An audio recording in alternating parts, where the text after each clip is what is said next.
Dito naman po tayo sa Pagsinag. Ayan po. Hanggang dyan po yung lote niya.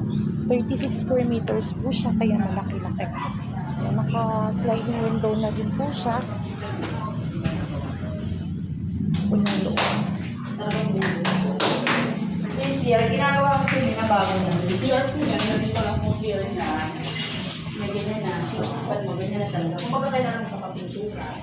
Tapos, kaya may mga kailangan ko ano na lang yung mga tulang doon.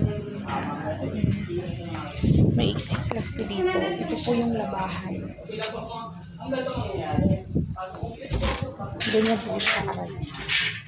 Ganyan po siya sa labas. Pwede nyo itong gawing labahan or dirty kitchen.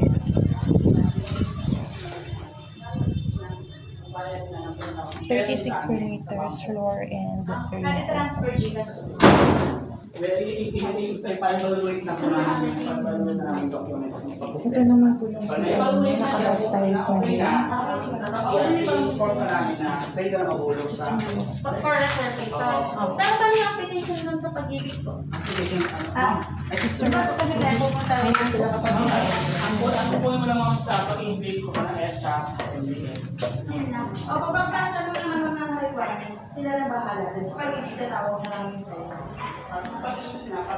ito naman po yung taas niya. Permission for the bedrooms na po siya. Ang pagkaiba lang nila po kung Pasinaya, ay finishing na po siya. Sa Pasinaya, door lang po. Pero kayo pa rin po yung magpapatiles. Eh, naka-sliding window na po siya mula sa baba hanggang dito po sa taas. Then, provision for 2 bedrooms po. Ready na din po yung electricity natin. Pag move in natin, ikakabit na lang siya. Doon po, pindi natin. Intindi natin po processing fee, mga po ibang restoration, wala naman kayo po problemahin. Basta kompleto po kayo yung dokumento, may papasa. Pati po yung pinky po. Ayan po. Malawak po ito. Provision for 2 bedrooms din siya.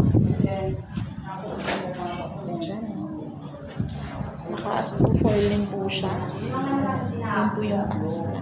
Pero kung pwede naman puro kami pag-ibig. Yan po yung stairs pababa. Malawak din siya.